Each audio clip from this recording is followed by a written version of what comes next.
Hey, good to see you back. Welcome to part 3 of Mortal Kombat 1 beta character overview. Previously, we covered Kenshi and all the freshness that he brought to the beta. You can check up there for a link to the previous video, or wait till the very end for the video cards.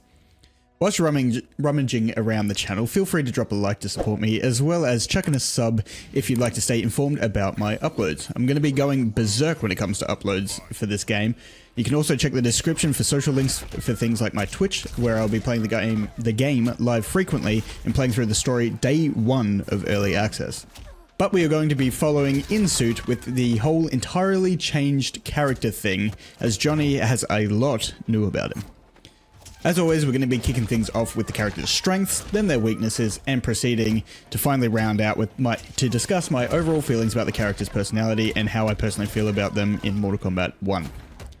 Now, Johnny's strengths lie in his sheer rushdown as a prime point that was made about him during the previous combat cast, as Johnny no longer has his force balls, so any chance of him playing the range game is boiled down to the choice of cameo you make to pair it with him. I personally believe that the cameo for long distance stun or an ambush teleport will be the strongest utility to pair him off with to maximize his chances of closing the distance and being able to being in the close quarters area where Johnny shines the most. Johnny has some strong strengths that allow for a 50-50 mix-up game, of which some provide more payout than others. However, depending on the cameo, your choice of cameo might dictate how much potential each string has. He has a good handful of launching strings that lead into some big damage combos and set up for you and your cameos, as well as his MK9 straight kick, which traditionally has always been a good combo extension tool and adds some nice damage. What makes Johnny so unique in this game feeds into his showboaty nature, and that is his hype meter, which is that little star that you see down the bottom just above his meter gauge. This fills up by doing special variants of Johnny Cage's special moves. His nut punch and shadow kick can be modified by holding down the left trigger as you finish to the input to add some Johnny Cage flair, i.e. showing off. This fills up a portion of the star, and you can also taunt by teabagging, as well as doing the activation input for hype mode before the meter is full, which will add some more to the star itself.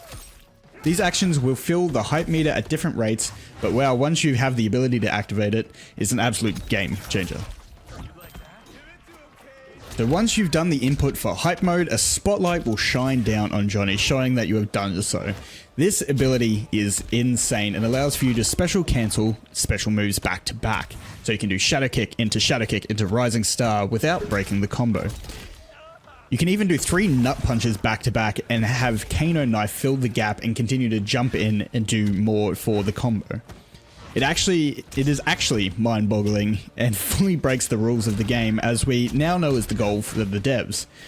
It seems that the balance that they're going for is just having every character be broken and let everyone fall where they may, and tweak it from that point on.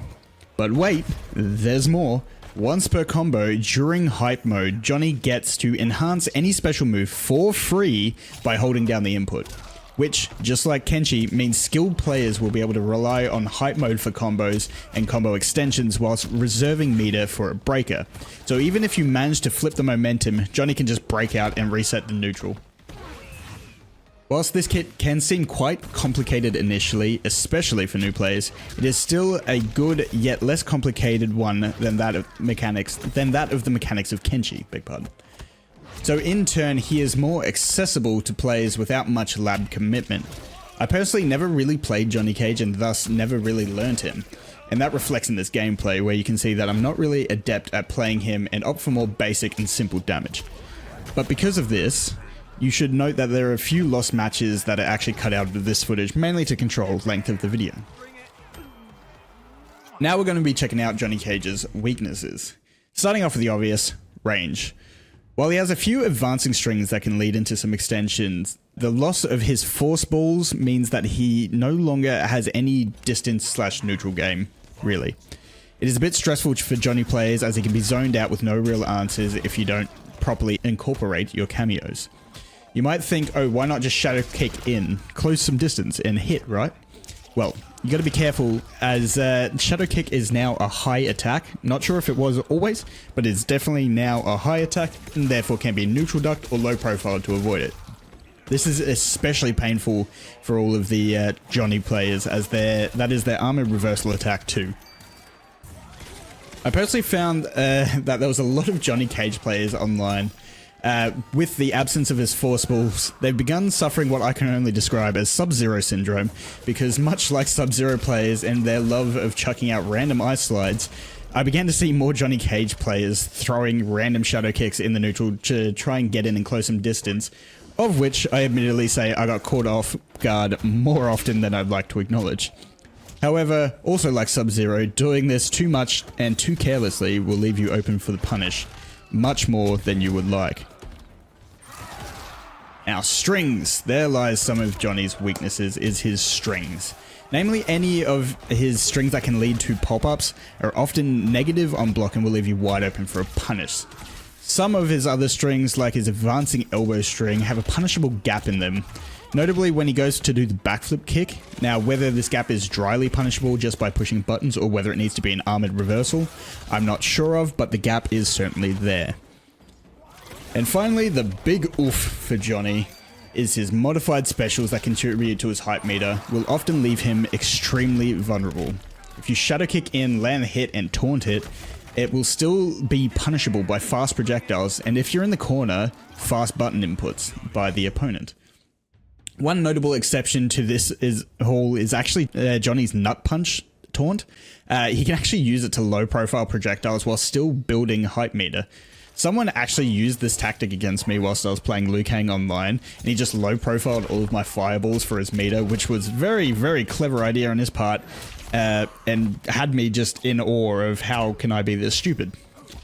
But back to the bad, obviously other taunts like the teabagging and the activation input called wowing out are similar to the Shao Kahn taunts that will leave you highly punishable and should be used wisely or sparingly.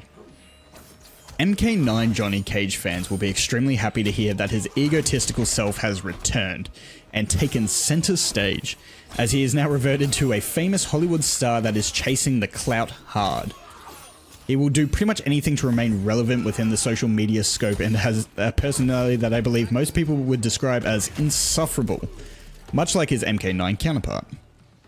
We haven't seen too much story-wise that builds too much more off of this, so we can only wait to see how he develops through the duration of the story. But I'd like to note that his hilarious trait of Johnny is that sometimes he'll go whee out of joy when using this shadow kick, which is just, like I said, it is the funniest, most Johnny Cage thing they could have added to this. With all that said and done, I do encourage new players to pick up Johnny Cage when they can and learn how his particular mechanics work, as he's a very fun character to play, and I personally enjoyed playing through this tower a lot, even at a very basic level. He has a basic skill flaw that makes him quite usable for low levels, but his abilities paired with the right cameo means that his skill ceiling is also insanely high.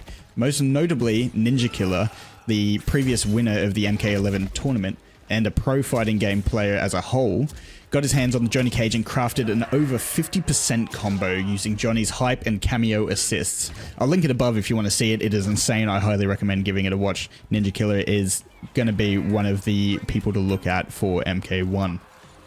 Overall, Johnny is a fast, heavy-hitting, close-range character that can really allow players who enjoy the rush-down and mix-up game of Mortal Kombat to flourish and lay out some heavy pressure. He has so much personality that can even be seen in his fatalities, where each time you use it, it will end in a selfie, and he will pull a different selfie face each time. Fun, creative, and absolutely broken at the high tiers of play, with a lot of quirky and funny personality, if not paired with his insufferable voice lines. That is how I would describe Johnny Cage for Mortal Kombat 1, at least as the beta has shown us. Righty-roo, ladies and gentlemen, that's going to be about all that I have for you today. I hope you all enjoyed watching the tower despite my lack of character knowledge shown in this game. I hope you all have a good night or day, wherever you're from. Be good people, and I will see you in the next one. Take care. You can't have too much cake. Round 2, fight.